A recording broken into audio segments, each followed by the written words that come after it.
Greetings, GameCola faithful, and welcome to the GameCola podcast. This is podcast number 48. With me... Whoa, 48.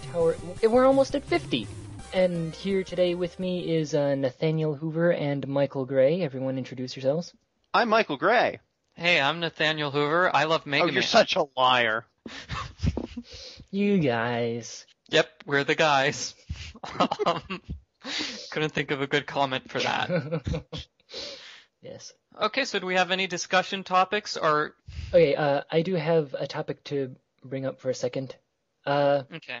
To do a bit of advertisement, GameCola's 10th anniversary is coming up. Whoa, or possibly has already passed, depending on when you listen to No, this. this one should be released before the actual event occurs. But see, at the rate that I listen to podcasts, I think it just was the turn of the century.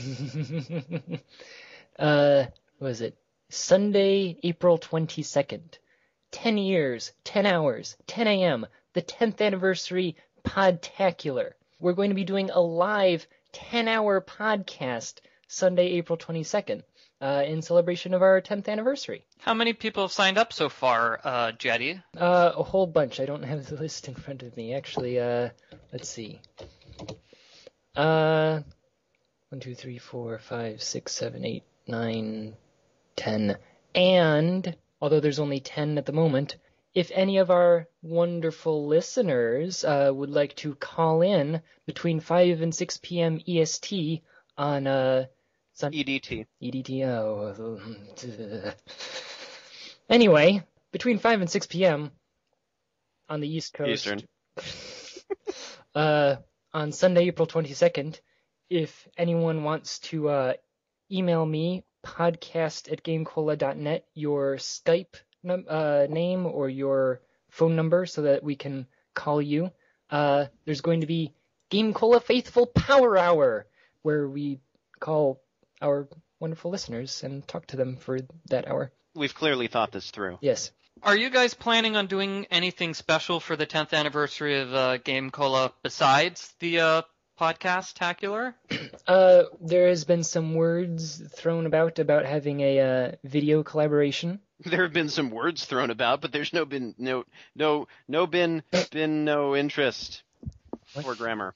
Nope. Or speaking. I was thinking about doing a special, The 10 Reasons, which was a column I used to write. Oh, yeah. And then I stole from you for a little bit. Yeah. I remember the 10 reasons. You seem less excited about that. Oh, wait, no, yes, I do remember the 10 reasons, but I was mixing it up with Inside the Guide. Because I was thinking about the squirrel with Mario coming out of its head. Mm-hmm. But that was a different old school column that you had going. Yeah. So in 2008, I wrote a 10 Reasons with my friend Marianne, and she won, Best Guest Writer of the Year. That's true. So I was thinking about trying to track her down and write another long 10 Reasons with her. Because, 10th anniversary of GameCola, 10 Reasons. Yes. But what topic should we write about? Because obviously we can't write about Super Smash Bros. Brawl 2. Final Fantasy X. I don't think I've played that or her. You got time. Oh, okay. Wait, is Dragon Warrior 10 or Dragon Quest 10? Is that a thing? Has it come out? I don't know. I was thinking maybe the top 10 reasons to own a Wii, because I think that's the only system she and I have in common. The top 10 reasons to read GameCola. There Yes. you go. But I want this to be an article which is more than just 50 words long. Oh! Yikes. I hurt on behalf of the whole staff.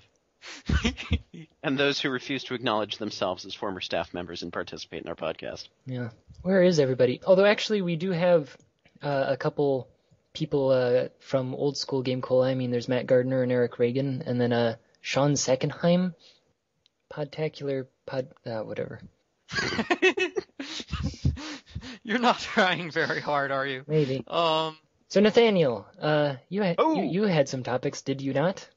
Yep. I did indeed. I brought 3 topics to the table. We may or may not get through them, but the first one that I was curious to hear some opinions on was, how does your taste in games now compare to your taste in games when you first started playing?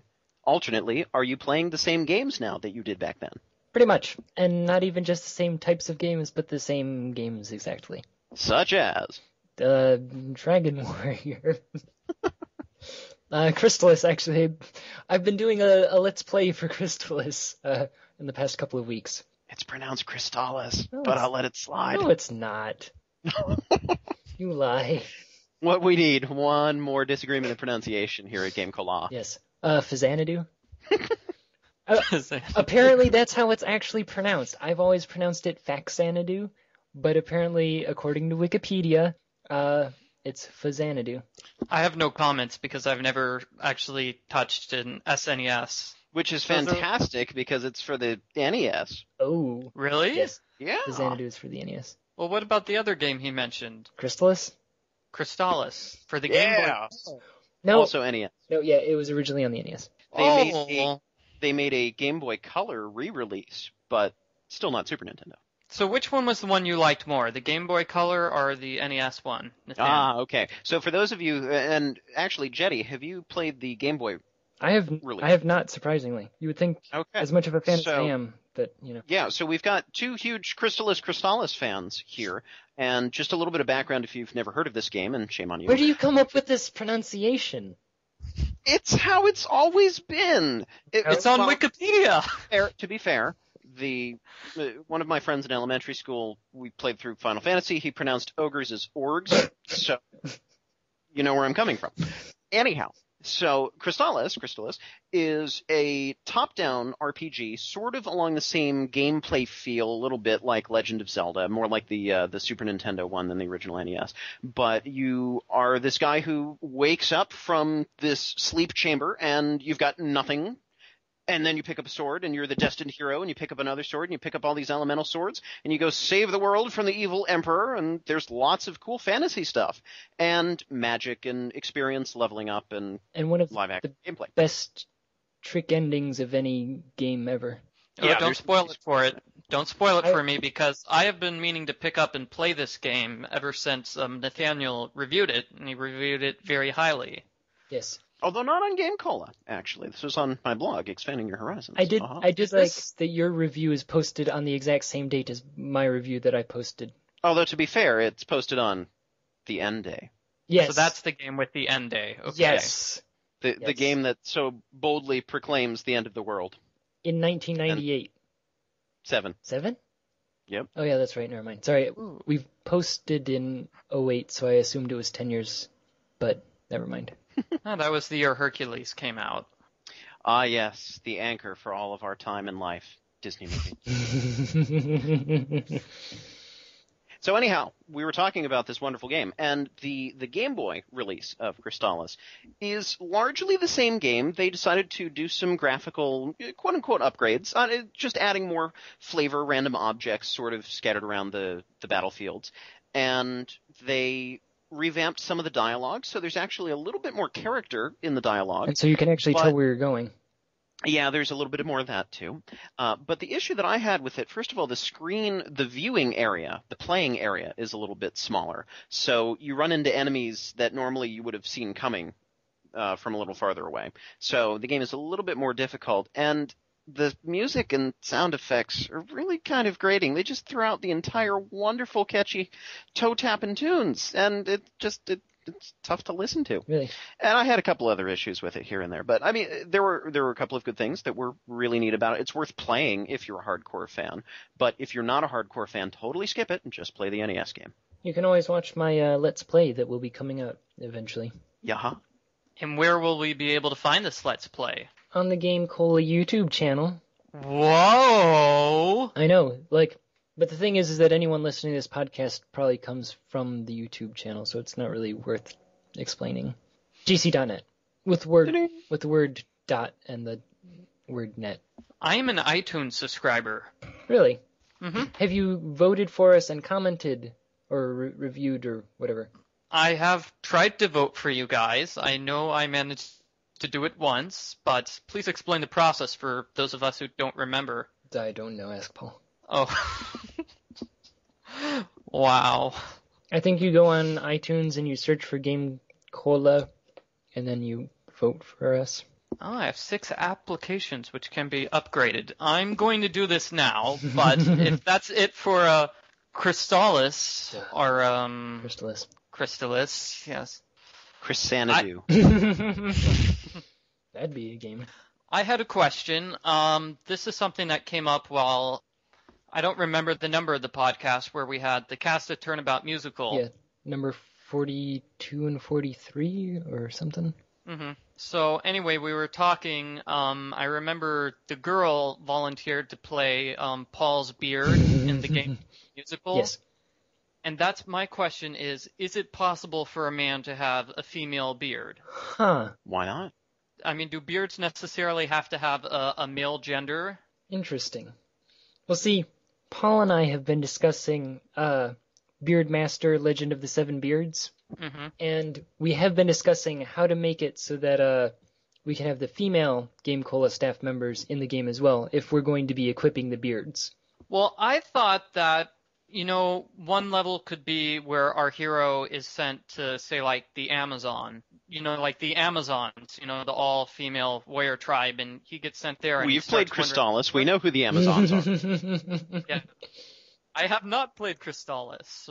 Crystalis. It's like, well, where am I going to find a beard in this land of all women? And that would be the big twist. Yes, well, of course, there's the bearded lady. I forgot how I resolved the twist. This was just something that came up in my mind recently. Actually, I think the solution that Paul and I came up with is that the main character is the Beardmaster, who's the one who can use people's beards and use the power of the beard for his benefit, and everyone else is just a supporting character. Mm-hmm. Well, alternately, we could have something like where the main character's girlfriend is stolen by an evil pirate. But I realize that's probably like Monkey Island, even though I've never played it. So I just thought it'd be interesting, where the main character, his beard all of a sudden starts talking to him, and he gets freaked out, and then a pirate bursts in and saying, "Your beard isn't better than mine, yar!" And then he just steals his girlfriend. So wait, beards? Beardcola.net. Beards, yeah. Well, no, I mean, you need a brief description of this game. Question mark? You've been on the podcast, and you have yet to hear of Beardmaster Legend of the Seven Beards? I seem to be out of all of the podcasts that I would actually be able to contribute anything worthwhile to. So it may or may not have come up. Oh. I don't remember. No, we've been tossing around the concept of having GameCola the game. And I believe it was Michael Gray actually suggested Legend of the Seven Beards, a game in which you have to go collect the seven beards of the world and save the world from beardlessness or something. Maybe I was a part of this. It's hard to tell. Yeah. Yeah, and one level is going to be Mario and Luigi, No? which are basically just Mario and Luigi. I couldn't tell. Yeah. But there have been some... That's in the planning phase, yeah. Yeah. It's in the planning phase. Phrase. We're not sure what's going to happen next. I like the planning phrase. What phrase do we use if we're planning? So, So, Michael, I think we stopped at Jetty. yeah. What's your taste in games like now compared to what it used to be when you first started playing? It's completely changed as I've gotten older and I do not have as much free time to devote to games. I spend more time on casual games. I'm a casual gamer now. Words with Friends. Words with Friends, yeah. I haven't played any games in a real long time. Anyway, so Nathaniel, how was your taste in games compared to when you started? It's expanded. It hasn't really changed. Has it expansion has changed, Has but it- I mean, it's not radically different. has it expanded? Oh. So yes, I was mentioning the Geek blog my friend and I run, Expanding Your Horizons, the general concept being you expand people's horizons about fandoms, so it makes sense like that. But anyhow, games that I used to play were all the NES classics that people know, Dragon Warrior, I also loved when I was growing up, and the original Final Fantasy, and Mega Man, obviously. If anyone has ever read any of my articles, there's probably been a reference to Mega Man if the article hasn't been about Mega Man. So I also played some of the classic RPGs. I used to love RPGs. I think that's the biggest change from when I was younger, was that I was spoiled on all of the best RPGs, or at least what people generally consider to be classics. So original Dragon Warrior, original Final Fantasy, which I know some people would argue, they have their issues, but Chrono Trigger, Earthbound, I got spoiled on good RPGs Yes. when I was younger, and I was saying that's the biggest change now that I'm older is that I find I've got so many games that I want to play and so many other things that I want to do that I can't really justify getting bogged down in any RPG that isn't absolutely stellar. And so many of the RPGs that I've played in the past 5-6 years or so have had just lots of filler battles, not real sophisticated combat. It's just, we're going to throw a bunch of stuff at you that you're just going to mash the attack button until they die. So I've been a little disappointed in that. So I don't play as many RPGs as I used to, but it's always been about the platformers. A lot of times puzzle platformers, puzzle games, adventure games as well. So that general nebula of genre is by far my favorite. Also first-person shooters, though I also got spoiled on a couple of really good ones when I was younger and haven't been playing as many because it's all like guns and stuff. But I mean not like sci-fi guns, just regular guns. So I'm not as big into that. Yes. I've been playing more indie games than I did back in the NES days, As have I. if you can imagine. Were there really a lot of indie games during the SNES era? Well, there was like the horrible Indiana Jones game where What was it? somebody pick up for me and make this funny. I was gonna say is there was The one where Shia LaBeouf comes and swings on the vines. There we go. I was gonna say is there was that like Noah's Ark like Yeah, 3D. Idle Adventures? yeah. Or are we talking about the 3D one that was like a what was it? Wolfenstein. Wolfenstein Yeah. ripoff? If you want to talk about indie games for classic systems. But no, I don't know, I think that would be the only change, except that the types of games that I play are still the same anyway. I found myself playing, well, maybe not playing, but picking up, owning a couple more racing games, even though racing really just is not my forte to any degree. But I see a couple ones that are really quirky, like Lego Racers for the N64, and the Star Wars Episode 1 Racer, also for the N64, which is lots of fun. It's very fast and silly. You're fast and silly. I'm going to choose not to respond to that one.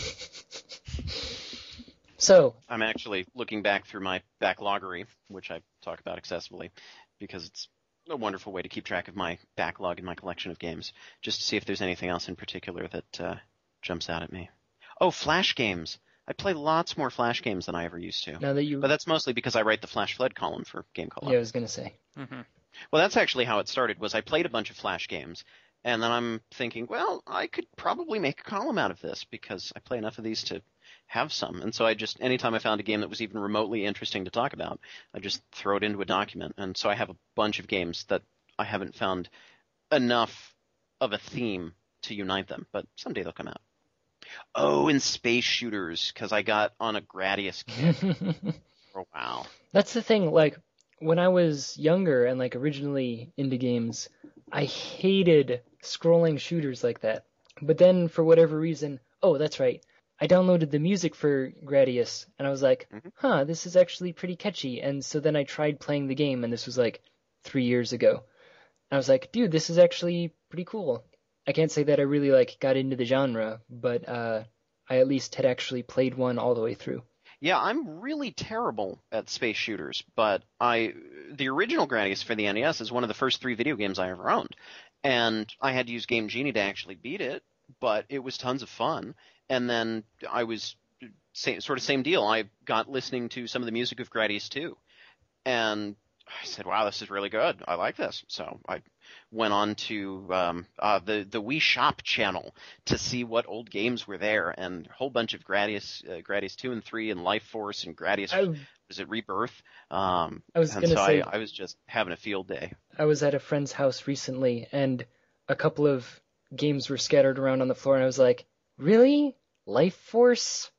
Like, what is this doing here? But, podcast. So Podcast. I really, my answer was that, I never played casual games when I was a kid. Right. Like, hidden objects games, I would never touch those, and I play them now. Because it's literally... Yes, what did you play before? I would say, like along the lines of what Nathaniel said, it's like, well, RPGs or something like that, although I never played RPGs. I didn't really like them that much, but It's like I'm leaning towards the games that you can play for like 5 to 15 minutes, at a time, and then maybe, put the game aside and pick it up like 2 weeks later. So I found a lot of the casual games, which you can find on casual gaming sites. Also, the more recent Mario games. I think Super Mario Land 3D, I treat it like a casual game. Because each what is it? Each world is like I don't know how to describe it, and I'm clearly failing here. It's like Super Mario Brothers 3, where it's like you have 3 minutes to beat the level, or 300 seconds. No, there literally is a timer in the upper right-hand corner which counts down from 300 to 0, and if you don't reach the end by the time it reaches 0, you automatically die. Sounds like fun. It does sound like fun, but I mean, that's how I treat it like a casual game. It's like, okay, well, I've got 5 minutes, I'll play 2 levels, and then that's it. Rather than playing for like 3 hours in a row on, let's say, platformers. I did Banjo-Kazooie, Legend of Zelda. MC Kids was one of my favorite games. The McDonald's NES game, believe it or not. Yikes. That was one of my extreme favorites, actually. When I first got into writing guides for video games, that's what I started out with, was I never knew how to pronounce it, if it's Mick Kids or MC Kids. I would assume it's supposed to be Mick Kids, but it... Mizanadu. Interestingly... But both the M and the C, sometimes you see both the M and the C capitalized. Yeah. Sometimes you see M, period, C, period, space, kids. I'm like, what does the MC stand for then? Hammer. As it always has. Yikes. Oh, okay. But, interestingly enough, now that I'm getting into video game development and stuff, one of the tutorials on how to do collision detection was actually written by one of the programmers for McKids, and like he explained what it was that they did to make collision detection work properly. It was kind of interesting. I did read a report by him about McKids, and it is a very excellent game, but he says it sort of failed on the market. Surprisingly, Well, no, McDonald's was expected to actually, promote the game, but then they didn't. And so they had no promotion budget for the game whatsoever, and it died. Weird. Which I think usually happens when a game has no budget whatsoever to promote it. Yeah. Nobody knows the game exists. True. DuckTales, that's also another game I played. I had an NES and an N64, and those were the 2 systems I had. I was thinking about it a little more. An addendum to what I was saying before about how my taste in games has changed. Downloadable games are something that I never, ever would have considered. On the NES. On the NES. 2 or 3 years ago. But between Steam and the Virtual Console and WiiWare, just the whole Wii Shop channel, I've been playing a lot more games that...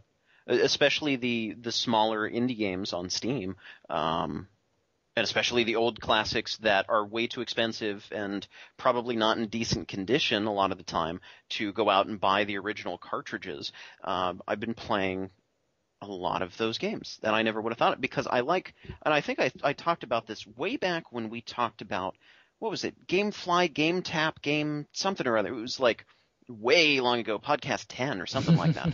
But I mentioned how I love having the tangible aspect of gaming, how I have my collection up on the shelf and it looks pretty and I can actually hold my cartridge and know that the memory isn't going to accidentally get wiped on my whole system and I just lose everything. But I'm gradually coming around to the idea of the ease and convenience of having everything just there, and the hardware doesn't wear out. Yeah. And I can look at my backloggery if I want to look at a fancy collection. Yeah, like now that I go back and try to play games on the actual NES, and I literally, if I want to play Dragon Warrior 4, after about half an hour trying to get it to work, once I finally get it to work, I can't remove it if I want to play it again. Like, I will never, even if I were to get it back to playable, it will have erased all of my saves in the process. So, yeah. Downloadable games. Yes. Downloadable games. They're very nice. Sometimes. But that's where I usually get most of the casual games. Most of the casual games are downloadable, actually. because I guess they're not big enough to fill up an entire CD. Actually, usually with the casual games, they try to have an upper limit of how large the game can be, say like 120 megabytes. I'm just making that up off the top of my head. Yeah. But I mean, they'll purposely cut out material if it goes above that. So this That's whole just conversation... something I learned about from Emerald City Confidential. Yeah, sorry. No, that's okay. I need to actually be assertive when I go insert comments places. I was going to say the whole conversation topic here, if we have nothing more to say about tasting games, segues into the next conversation topic that I had was, what is it about gaming that's kept you interested all this time, or why have you been losing interest in gaming?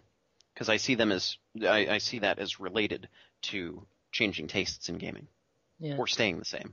Well, actually, I would say that I don't play video games as much as I used to, even if I still play the same games. I used to be able to just sit and play games all day, every day, dog. And now, if I'm playing a video game for more than like 15 minutes, I start being like, man, shouldn't I be doing something else? I don't know. I still like games. I still enjoy games. I still play games on occasion. Although, usually, I make it into an excuse that I'm either reviewing the game for GameCola, or I'm making a Let's Play, or I'm doing it because this is like a new game, or well, a game that's new to me, a game that I've never played before, but usually is still an old game, and I'm playing it because everyone else has played it, and everyone says it's good, and I've never played it before. So, I guess in a way, I don't know, I haven't really lost interest, but I still see games as they are, a waste of time, even if I want to waste my time, and I can do that if I want. Yeah, I would say my interest in games hasn't changed really. I think it's been around the same level my whole life, which is there never seem to be more than say like 3 games I buy in a year. So I've always never been a super gamer, if I can use the term. See, I'm a horrible collector because I go to conventions and I'm a retro gamer too, and those two things work together to get me lots and lots of cheap games. That's right. That I never get around to playing. I have a big package of games actually here in my desk, which I've officially labeled as games which I will never play again, but I can't sell them at GameStop. I don't know what to do with these things. I've got a lot of old Game Boy Color games too. There are people on staff and also commenters and viewers who might want to take those off your hands, you know. I know. I did see Jeff Day or ask him about it, and he said he lives in some magical land called Canada where it costs money to send things to. Wait, where? Canada? I don't know. Is this a real place? I mean, was he just making this up? I think he might have been joking a little bit, but... Are you sure he doesn't mean like California or like, you know? No. Arkansas? Maybe. Wow, what is this? I'm just looking through the games now. Mega Man 3 for the Game Boy. Nathaniel, you're in charge of the GameCola YouTube channel, right? Which of the Mega Man Game Boy games have I done walkthroughs for? You did 1 and 2. I did not do number 3? You have not done number... Oh, wait a second. Yes, you did. You did number 3. Oh, so that's why it's on my get rid of list, because I played it once. I don't believe I watched that video series somehow. I was getting caught up for a while, and then I got all married and stuff, and haven't been watching YouTube videos as much. So anyway, you have a pile of swag, and I think there's a really easy post in that. You just put up a post on GameCola, say here's a whole bunch of games I'm willing to negotiate for a price, shipping, whatever. I'm just giving them away, or I'm leaving them on a box on my doorstep. Here's where I live. Please don't stalk me. And you're golden. All right. Oh, The Little Mermaid for the Game Boy. Do I really want to get rid of that one, though? I think it's useful. I heard the NES version was really difficult. Maybe the game wants to get rid of you. Whoa. Ooh. Anyway, Didn't Belle and Sebastian win an award on the GameCola year-end awards? For not being in the same game? They were in the Disney princess party. I don't know. Yes, Sebastian, everyone's favorite Disney princess. So, Here's an idea which I probably should send to Paul is we've done the end of year awards for the past 10 years, right? I guess, probably. So why can't we for GameCola's 10th anniversary do a special, decade awards Whoa. where, all the game of the year winners are the nominees and we get to decide what was the best game of the decade. Wow.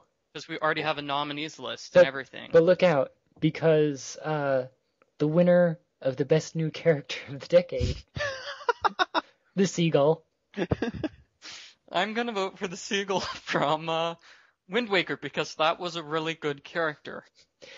And since Paul's not here to complain, let's all just agree that we're going to vote for the seagull. Because if 3 people vote, I mean, you know that no one else is going to get 3 votes on the same character. Yeah. Sorry, Paul. He doesn't listen to the podcast. No, hopefully he won't before the end of the year at least. Okay, so I'll have to write that as an email to him. Yes, I fully support this seagull as the character of the decade. Well, who else would you nominate as a great character that was invented in the past 10 years? So that would be after 2001. Yeah, because that's the thing is, like, you can't vote for Mario Yeah, or any right? Yeah. Link. or Metroid or Halo. Metroid! I love that Metroid.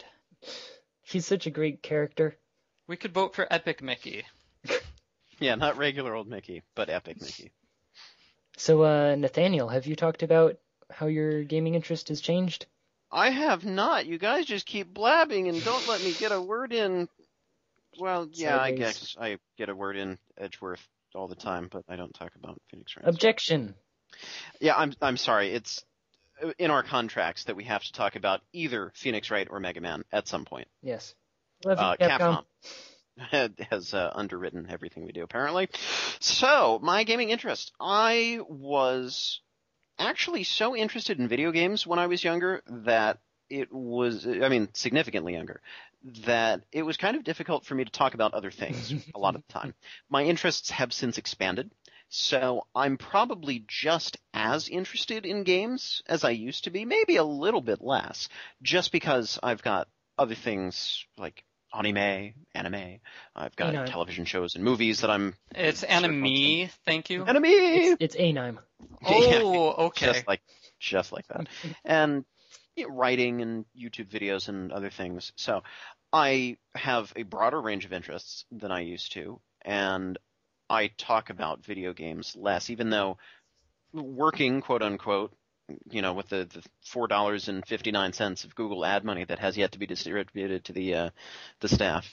So, quote unquote, working for GameCola and recording video game related videos on YouTube has gotten me in a sort of perpetual video game mode on top of blogging about video games every so often.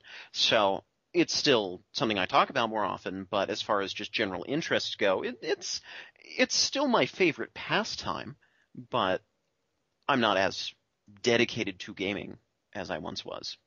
By a little bit. A little. Yeah. Merry Christmas. Merry Christmas. I like Christmas. Oh, yeah, and Santa Claus was going to be one of the characters in the GameCola Beard RPG. That's right. Because Santa Claus's beard is awesome. I forgot about Santa Claus. And I think Paul mentioned Brian Wilson, who nobody knew the name of, but he's the pitcher for the San Francisco Giants, the one with the fancy beard. I think we've also talked about a pirate, and of course, Old Man. Yeah, the pirate. You gotta have what? Old Man? Old Man, yes, the Old Man. Yes. Who's going to be the healer character. And his attack he's going to have like the powerful attack, which takes like 3 moves to charge, though. Yes. No, this is a true story. In our local newspaper for Halloween, they had a picture of the baseball pitcher. Just front page of the sports section. They said, cut out his beard, and then that will be your Halloween costume. So you could actually cut out a picture of, his beard from the newspaper. Okay, well, does anybody have, we have a third topic, do we?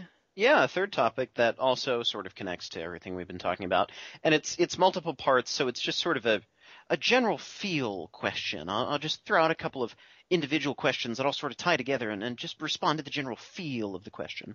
So, do you see Okay. gaming as a lifelong hobby / obsession / whatever, or is it really just for youngsters? Is it hip for adults to play video games? Should we encourage our children, hypothetical or real, to play the games we do? Aren't all our children hypothetical? I think Christian Porter has a kid. I seem No, to recall there I being mean just discussion the of that. three of us here. I'm hypothetical. Jetty, are you hypothetical? Hypothetically. Oh, okay. I think that the something along games children play are different from the games adults play. Depends on the age of the child. We have a lot of adults who act like children, though, so... I would say, I mean, I don't have a problem with playing video games as an adult. And I think that a lot more games now are also targeted at adults. So I don't see why not. And I also don't see why children... Well, I guess that's also the debate, is the games we do rated M for mature, you know. You might want to use your parental guidance as suggested. But the games that I do, I would encourage my kids to play Crystalis, and it's pronounced Crystalis, thank you. But I thought it was Crystalis. Now you're just really pushing it, bub. I'm sorry. Is someone either typing maniacally or opening a bag of potato chips? I think someone's eating chips. No, that's me putting the games back into the little Ziploc baggie. Of potato chips and microchips. No. I took out all those games and looked at them, and then I put them away. It's like we're really there with you. Mario and Luigi Superstar Saga. That was a nice game.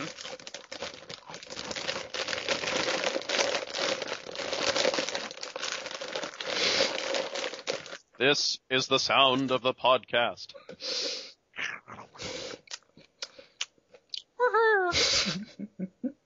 Lovely. I am definitely on board with getting my hypothetical future children to play the games that I played. I think it would be fantastic to raise, not just me personally, because I don't want to be responsible for, fathering the next generation of our country's children, but for the next generation of children to actually have an appreciation for the games that their parents played. And even the games that their older brothers and sisters played, because I've heard some scary things about, people not knowing the roots. I had a summer day camp counselor once, summer day camper once as a counselor, who I was asking them, what's your favorite video game? And they said, Zelda. I'm like, great, which one? They said, the first one. I'm like, the one that came in the gray cartridge for the little box? No, the N64. What? I'm like, oh, it's not history. So Well, I understand how it must be like for people who care about, actual real world. I have the gold cartridge for Legend of Zelda NES. Yes, because it. Believe it or not. I should sell that for money. I've never actually played it. I just got it because it was a gold cartridge. And then... I do remember that being like a reason to buy the game back in the day. Because the cartridge was a different color. Yeah. I'm looking forward to at least making some sort of an impact in the general consciousness about the Angry games Birds, that at least. came before. Angry Birds, yeah. Sure. People know what Angry Birds is. Even people who never play games. What's Angry Birds? It's a game where you have these birds that are angry. So, That's so all it's the like, explanation anybody needs. so it's like Iago, the video game. Jafar, what are you doing? Oh, that's a horrible impersonation of Iago. Close enough. We must find this diamond in the rough.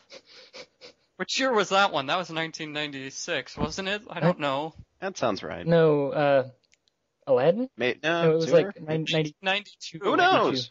I thought it was 96. Look, the reason I remember It's 92. the year that Aladdin came out is because I got it on VHS for Christmas. And that same Christmas, I got Mario Paint. Mario Paint? Is that a video game? You've never played Mario Paint? It came with a mouse for the NES, or Super NES, sorry. Well, see, like I told you, I never had a Super NES. Oh, that's right. No, it came with... Oh, it came with a mouse? That is so awesome. I know, right? It's crazy. And, yeah, I got it the same time that I got Aladdin on VHS. And, that would put it 92, 93, somewhere in there. Oh, yeah. Aladdin was much earlier than I thought. Yeah. Because, I would have still been in New York, and we moved to New York in 95, so it's at least before that. Mm-hmm. And I want to say that it puts it before Final Fantasy III, which was 93. So, that's how I determine the age of video games. That's how you determine the age of video games. It could have been in reference to Disney movies. Basically. Carbon dating, cut them open, see the rings. Exactly. So while we're speaking about it's age, like Sonic. Cut them open and see the rings. It's a joke. Anyway. Oh yeah, there are rings in Sonic, right? Yes, Sonic is full of rings. Cut them open. Sega. What was the Sega Genesis? That was a game system that came out along with the Super Nintendo, right? I think. So that's why they I never were had competitors. I thought they were more partners in crime, but yeah. I guess I was wrong. So on the subject of age, the other sort of part of the general feel of this question is we said it's okay to play adults as video games. Yeah, it's okay. That seems unfair. Oh, it's okay to play video games as adults, but is there a certain point, at least for yourselves, where you foresee yourselves really not being interested in video games anymore, or it just not being appropriate for you to play? I mean, we've got the Wii that has attracted a huge crowd of people on the younger and older side of the typical gaming crew. On the contrary, though, I think, when I get much older, let's say 70 years from now, and I retire, I will finally have the free time to go back and play all those longer RPGs that I skipped out on. So you'll have the patience to sit there and press A. Yeah. Video games. Actually, this seems like an appropriate time for listener mail. Oh, yeah, how about that? Listener mail, because we're near the end of the podcast, and I'll just keep on looking up these people. Yes. Let's see. Okay. Actually, somewhat of a while ago, I think I misplaced this email and then rediscovered it when I was looking for listener mail. Number 1. How are unicorns born? I think their horn is an egg, and after they mate, they shed the horn and a baby unicorn hatches. Or maybe they shoot baby unicorns out of their horn like a cannon. What do unicorns eat? Do you like unicorns? What noises do you think they make? Unicorns are happy friends. Diane. Before we address this, which is clearly inspired by My Little Pony. Yes, because they have unicorns on that program. Jenny, I think it's valuable to know how we got this listener mail. Or, in another phrasing, how would people get listener mail to us? If people wanted to send us listener mail such as this, or potentially other topics that actually have to do with video games and, GameCola. Anyway, they could send us an email at podcast@gamecola.net. That's exciting. I'm excited about this. Okay, so here's my thing. I think unicorns are actually born without a horn, and they grow it, when they're, say, 4 years old. Now, I'm mentioning this because I think it might be possible for a unicorn to regrow their horn once you actually cut it off. I don't know where I got that impression, but, that was the impression I got. Probably from Harry Potter, somewhere, because unicorn horn can be used as part of a potion or a wand or something like that. I'm going to have to look this up. Yes, unicorns are happy friends. I think we. Are you sure they're happy? Because I think we've seen. Has anybody seen any of the angry unicorns? You mean like Charlie? No, I meant more like in the final Chronicles of Narnia book, where I think one of the pictures or one of the discussions. Yeah, maybe. There's a picture of a unicorn as one of the chapter pictures, and I think it was a graphic picture of the unicorn goring somebody with its horn. I'm not joking. That actually happens in the book. Well, if you've played Heroes of Might and Magic 3, and I believe some of the other Heroes of Might and Magic games, you can also send unicorns into battle and puncture your foes. It's exciting. Sounds cool. Like many things on this podcast. So according to the Harry Potter wiki, various parts of the unicorn, the horn and tail hair in particular, are used in potions and for the cores of wands, respectively.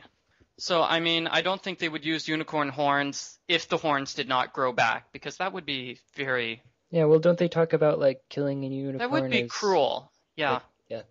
Killing a unicorn is very bad, and that's in the first Maybe they... book/movie where the evil bad guy drinks unicorn blood. Does he become a vampire? No. Like a unicorn vampire? No, that's the guy in the fourth movie who dies in fourth one, and then he becomes a glittery vampire. So, on to the second email that we received. Well, no. Who thinks about unicorns being born from eggs? No way. No. Way? Way? What do you mean way? Horses aren't born from Nathan. eggs, are they? Nathan. Unicorns aren't horses, they're unicorns. They're horses with, like, little horns attached to the front. Nathan, we're not listening to your opinion because you mispronounce Crystalis. We never listen to my opinion. What else is new? Mail number 2. Okay. Repeat emailer YTag emails us. I saw in my local GameStop a Duke Nukem Balls of Steel edition and laughed to see how far it had fallen. Originally $70, now $20. I was wondering if you guys knew of any games that were supposed to be top-notch, critically acclaimed games that simply flopped. I guess my fascination with this subject can only be summed up in a quote from BioShock 2. I do love Siren Alley, the kind of place you go to scratch an itch you're ashamed of, even in a town with no laws. But that's not why I favor it. The place started out as the Mason's Quarter, all builder and architects, proper as you please. And it just tickles me when someone in a fancy hat falls in the mud. So what did that have to do with critically acclaimed games that simply flopped? I think we talked about this on an earlier podcast, Metroid Other M, which came out at like $60, and now the price has dropped to, say, $7. $7 they will pay you to take it? It's less. The price is actually like $2 less than the Wii Metroid game, which Nathaniel would probably know the name of. Metroid Prime 3 Echoes? Yes. Corruption. Echoes is the second one. Okay, Duh. okay. I'm sorry. Young Woman with a Unicorn. Drawn by Raphael in the year 1506. The Ninja Turtle? And this is clearly a young unicorn, too. So yeah, Raphael the Ninja Turtle believes that unicorns can be baby unicorns. How about that? So yeah, video games that people podcast. thought were going to be awesome and weren't. Mass Effect 3's ending? Everyone keeps talking about Which it. we can't talk about because Colin isn't here. I haven't played the game. I don't know what Mass Effect 3 is. Well, I we think can't it's talk about about it for that going reason. to church, but I could be wrong. Yes. What effect does Mass have on people? An unexpected effect. That was my homily this Tuesday. Yeah? Yeah. Because I was going to say, if anyone would know about the Mass Effect, you should, Michael. It was expect the unexpected, and a personal encounter with Jesus Christ causes unexpected reactions from people. People start acting in a way you would not expect them to. Interesting. So there's your answer. How about that? And it tied in with the ratings for the day, which was the healing of the man at Silouis. Wow. So Anyway, wait, yeah. wait. You actually talk about video games in church? I don't talk about video games. I've been meaning to, work in Final Fantasy, the Four Heroes of Light, because I have a good example from that, which is one of my problems with this game, which I really should write about someday, is the fact that the healing system is broken. Is it? So, I mean, you have four characters, and you say you tell your character to do a healing spell, but the game automatically decides which of the four characters the healing spell is going to be cast on. Yikes. Yeah, so obviously, what happens is The person that you What happened was, yeah. want to be healed dies. Yeah, no. It heals the character who has, 8 hit points, 8 hit points damage, as opposed to healing the one with, 40 hit point damage. Yeah. And no, the one time when I found it was most broken was when, let me see, the first character took their turn and attacked the boss. The boss killed character number 2, and then they cast the healing spell on character number 2. Yes. After the character already died. Yes. Yeah. And somehow I was going to work that into a homily about having to help people who most need your help rather than being stupid and healing somebody who doesn't need your help. That actually is a good point. Yeah. So Anyway, are we, yeah, video games which fell horribly. Epic Mickey apparently. was not that epic? The camera was really, really bad, that's all. But Camera was very unepic. the camera didn't work very well. The camera was not epic, but all the cutscenes were epic, and the mood, I guess, if you want to use that word, was very epic. It's a very stylized game, and it gave you a really creepy, uneasy feeling. Gives me a creepy... You beat me to it. Oh, were you going to make that joke? Yes, that's exactly what I was going to do. Wow, okay. We are the best podcasters. Or at least we say we are. We pretend like it. See, had we actually started singing in unison, and then one of us spontaneously split into harmony because we figured out what the other one was doing, then we would be the best ever. It's true. I can't sing, though, sadly. It sounded fun to me. So are we moving on to the third email? Sure. Unless anybody has any other games which epically failed. Nathaniel? You act like I play video games. Next. List of commercial failures in video gaming. Actually, Wikipedia has a list. Weren't we just talking about Mick Kids, MC Kids? Yeah, interesting. Beyond Good and Evil, that was a fail. Even though it got really high reviews. I don't think that's as much of a fail, though. Beyond Good and Evil got good reviews from everybody, but nobody purchased it. E.T., that was a failure. Grim Fandango, apparently. An unfortunate failure. Haven't played it yet, but I hear unfortunate failure. Yeah. Okami. The Wii version wasn't very good, but, I mean, it got a sequel, so it couldn't have been that bad of a failure. Pac-Man for the Atari 2600. The 2600. Yes, I played that one. Psychonauts. I think I've heard of that. Shmooey. What? For the Dreamcast. What? Shenmue. Oh, I heard Shmooey. Yeah, so did I. Sorry, I didn't know how you pronounce it. The Last Express and Uri, Ages Beyond Mist. Okay, so one of those Mist games. Okay. So there you go. If you want to know which games were commercial failures, look it up on the internet. On the internets. All of them. So question number 3? Yes, well... actually, it is kind of a question. Okay. So there have been countless times that I've been frustrated with an enemy or boss, mainly because of a certain attack they had. My question is, what are some of the most frustrating enemies or attacks that you have encountered in video games? Side note thingy. I really enjoyed watching the playthrough of the Back to the Future the game, though I noticed that there's no episode 5 posted. Why you no post 5th episode? Anywho, that's it for now. Sarah. Another Sarah mail from one of our Sarahs. Well, I can come up with a short list of enemies that bother the heck out of me. Not even just attacks, just the enemies themselves. If anyone has even come close to my GameCola review of Mega Man 10, you know that I have a lot of issues with the game, one of which is the enemies popping out of holes. Every single hole. There's an enemy popping out of it. When you're trying to jump over it? Yeah, and it's not just inconvenient like, oh, I can put on the shield weapon and then that'll destroy them. They explode when you touch them. So even the shield doesn't help you. So frustrating, overused. Also, one of the most frustrating boss battles I've ever had in my gaming career, Metroid Prime 2, going back to Echoes. What is the name of it? So we're echoing Echoes. Yes, we're echoing Echoes, and I am a shameful Metroid fan for not immediately coming up the Spider Ball Guardian. I believe the boost ball the boost ball guardian? Nightmare?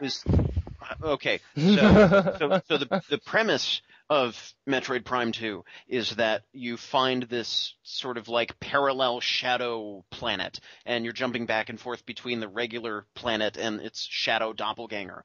And in the shadow world, the very air depletes your health because it's just eating away at your armor. So there's this boss battle where you are constantly losing health against him, draining bit by bit. And he's got obnoxious attacks, and it is the Boost Ball Guardian, and he's blasting all over the place and just attacking you. And on hard mode, especially, where everything is just excessively difficult, not just hard, but excessively unpleasantly difficult, I finally beat the boss, and then it gives me the little cutscene of hooray, you beat him, and before I can actually walk to pick up my prize, I die, because the air kills me after I've won the boss battle. And that's just not right. That is always a pain when you die after you kill the boss and then you die. Yeah. I can't remember when else that's happened, but I'm pretty sure that's happened to me too. Yeah. Lots of screaming. You get poisoned or something, and then yeah. That was one of the problems with Castlevania, I think, sometimes, is you kill the boss. No, never mind, I take that back. I think Castlevania's been good about giving you the item which automatically heals you to full health immediately after you kill the boss.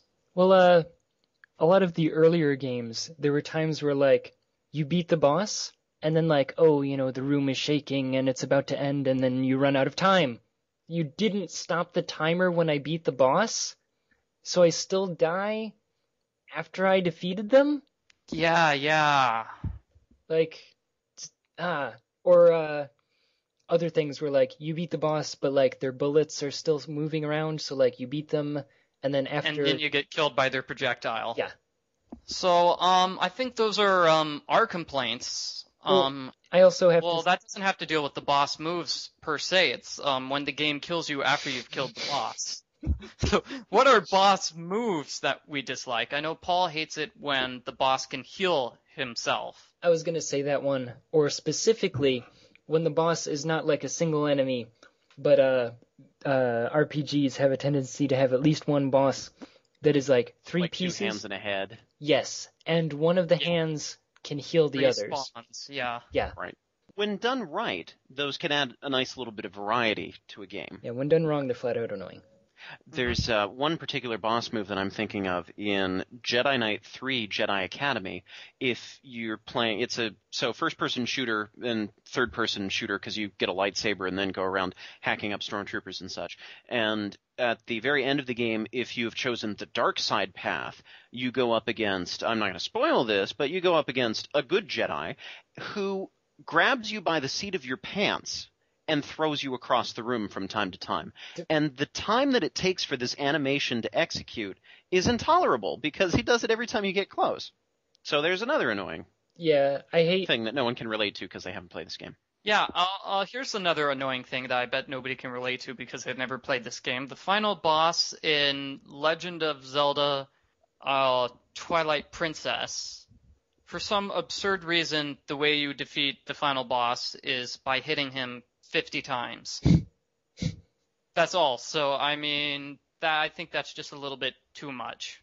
Actually, I recently am in the process of writing a review, which will probably be released by the time that this podcast comes out, for Evil Quest, which, speaking of Crystalis, Evil Quest is sort of a spiritual successor to Crystalis. Yes, to Crystalis. And this time the end day is November 3rd, 1999. Yes. Progress. Well, I always say Crystalis is one of my favorite historical documentaries, So, but anyway, there are a number of bosses that, like, hit the ground and the ground shakes, and if you're not jumping, then you get... Yes. Yeah. Yeah. And enemies that have moves like that where then, like, you're frozen and they're just stomping on you. I mean, actually, Evil Quest did it pretty decently where by the time that they were hitting you, you were usually up and about again. But in a number of games, that's not the case. Mm-hmm. Ooh, what about when they do the move where you attack the enemy, but then it's almost impossible not to be immediately counterattacked? Oh, yeah. Because you have to get so close to the enemy to hit him. Or where specifically, if you attack them, then they have a counterattack to whatever you just did. Yeah, that's annoying. My strategy usually, I think, is to, move in quickly, land a hit, and then back away before he can counterattack. But in games where it's impossible to avoid a counterattack, it's basically, okay, whenever you want to land a hit, you're going to take damage. Yeah. I'm generally most annoyed, and this more applies to platformers than, well, I guess it applies to first-person shooters and other things too, but just bosses where you have to wait unnecessarily, because there's a difference between having good timing and being a little bit patient and just needing to wait for things to happen. Bosses who hang out on the ceiling for a while shooting stuff down at you, and you're like, when am I going to get a chance to shoot at them? Yeah. Especially when, like, dodging whatever they do is, like, easy. And you're just like, come down here. And if dodging them is hard, say like Iceman and Mega Man Dr. Wily's Revenge, I think that was difficult. I could be wrong. It's a very straightforward pattern, so if you're good at memorizing patterns, it's actually not that bad at all. But otherwise, it's just relentless. No, I mean, are the patterns different? I think the two patterns are different in the NES version and the Game Boy version. It's basically the same pattern. Basically the same, though, yeah. Well, see, Okay. Crashman jumps when you shoot. So what you do is you jump and then shoot. Tricky. See? Okay, whatever.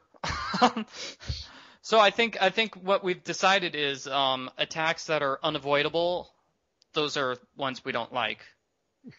Or where you really can't, there's no way to avoid taking damage. That's an unfair boss move. Yeah. So that was it for questions from... Oh, we didn't answer why we haven't done episode 5, which according to Paul is because it just came out. Come on. Episode 4 just came out 1 week from today. When we're That recording is 1 it. week before today. So we're still working on it. Okay. We need to record it though. So I don't know how long it's going to be before I can record it, or it should be the same length as all the other episodes, right? I don't know. Thereabouts. You haven't played Back to the Future, Jetty? No, I haven't played Back to the Future, the video game, episode 1, 2, 3, 4, 5. See, the final boss is relentless, where Biff has his power punch. It freezes you need to dodge it. and then he heals himself. Yeah, And it takes a Then he while. grabs you by your pants, tosses you across the room. Takes forever. but you need to go back in time to before he healed himself. That's the trick. And then, hit him with your flying not spaceboard, skateboard? Hoverboard. Yeah, we've played this game before. So, Michael, you had talked about, when you were running the podcast previously, wrapping up with what games everybody's currently playing. Mm-hmm. So that's something we could do if we don't have any more comments to address. So the end of the podcast. Sorry. Nancy Drew, Warnings at Waverly Academy, Words with Friends, and I've got 2 more here. Ghost Trick Phantom Detective was recently released for the iPad, so I want to try that out. Because that game, it had, I wouldn't say fancy graphics, but very stylized graphics, very unique, very interesting. I want to see what they look like in HD. Because, the iPad obviously has a much bigger screen than the DS, so I want to see if the graphics look all that nice when they're much bigger. And Where's Waldo for the iPad? How is that? Believe it or not, I think it's just the actual books, but just scanned in. So pages. not the NES game of Where's Blop? Not the NES game, yeah. It's basically, I think, I haven't played it yet, but I think somebody just scanned in the pages from the various books, and you have to go through the pages and look for Waldo or all the other characters. Or his shoe. Fun. Yeah, he loses a different item every single page, right? That was in the first original Where's Waldo. I didn't think they did that until the 3rd book. They did with the one with the blue cover, right? And the 3rd book is the red cover. No, the 3rd book is the yellow cover, because that was the Great Waldo Search. Second one was that Find Waldo Now? Was the second one with the red cover? Where you also had the books scattered through everywhere? And the first one was just Where's Waldo with the blue cover. Yeah, so that was the one I remember as the one where he loses items. However, I think what happened is, Maybe. I think you're probably right that they introduced it in the 3rd book, and then he decided, hey, that's something easy we can put back into the first book and re-release it as a new edition. I think that's exactly what happened. Why this is sticking in my head, because I seem to remember in Waldo Land, which I'm fairly confident was first introduced in the Great Waldo Search, you could tell which Waldo was the real Waldo amongst all of the imposters by the one who was missing his shoe. That's why that sticks in my head. So maybe that's all I'm connecting it with, and he doesn't actually lose all of his stuff all over the place first there. So anyways, it's been a long time since I've looked at Waldo books. Can you find them? I can find them on my shelf somewhere. Okay, just wondering. Because if you couldn't find them, then you'd be like, where's Waldo? Or no, you'd be, where's Waldo? Or I believe, where's Wally, if we're talking to our friends across the pond. What? In Canada. So, what games am I playing? I just got done playing Evil Quest, and I play also a lot of Words with Friends and Tetris Battle, and actually that's kind of about it. Tetris Battle, what system is that for? It's Facebook. Oh. That's my say that favorite too loud. system. Yes, I beat a lot of Asian people. Nathaniel! I'm not We're even culturally touching sensitive that here. sentence, yeah. Tetris for Sure. iPad. Oh, $8 for Tetris for iPad? No way. I'm not shelling that out, not without a free demo. So I'm balancing my gaming time between stuff that I'm playing on my own and stuff that I'm showing to my wife. Because one of the great things, touching back on the conversation that we were having earlier about getting the kids of the next generation, and not like, Worf's kid, but, the children of the next gaming generation, to get involved in the games that we're playing. I also like showing my wife the games that she's never played, never been exposed to. So we are gradually, whenever we feel like it, going through the original Half-Life, which she hasn't seen, and I've played once.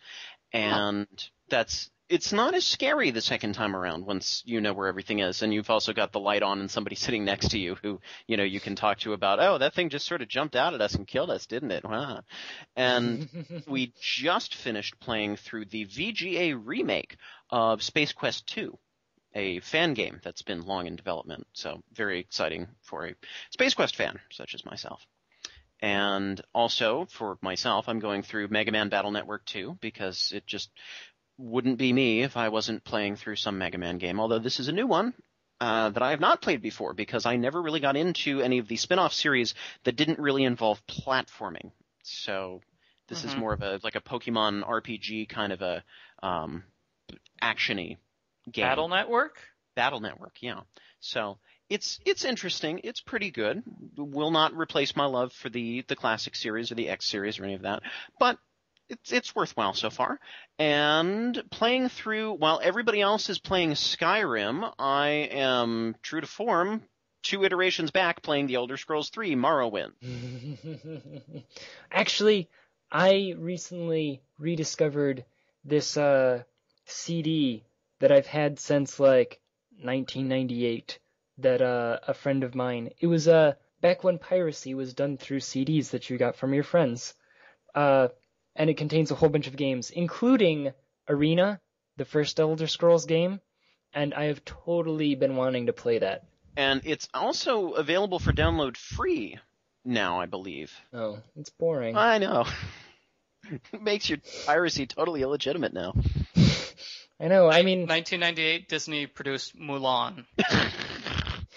Thank you, Michael.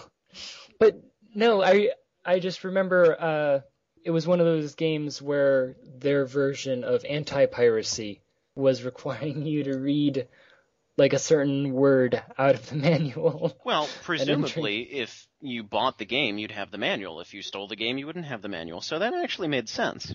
Yeah. And today, games don't have manuals at all. Well, they might, but nobody... Not as often as Still they nobody used to. And they aren't as comprehensive as they used to. I've noticed all the manuals in the games I've purchased are basically just tech support on how to actually install the game and get it to run. Because realistically, anybody online who is interested at all in the game is going to write your user manual for you. Mm-hmm. All it takes is one FAQ, and you've got all the documentation you need.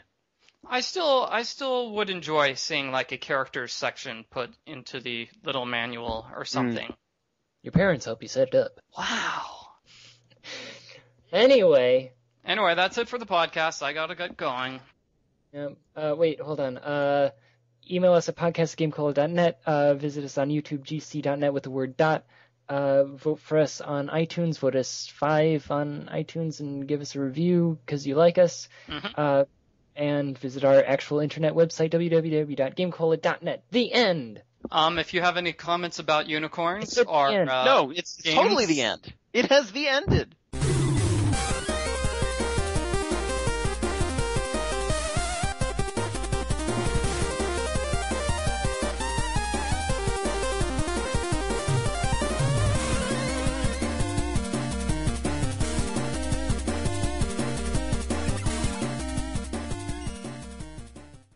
I have version 4.2.0.169. Oh, really? I've got you. I have version 5.8.59.158. Jinkies. I know. Wow, I've got 5.5.0.124.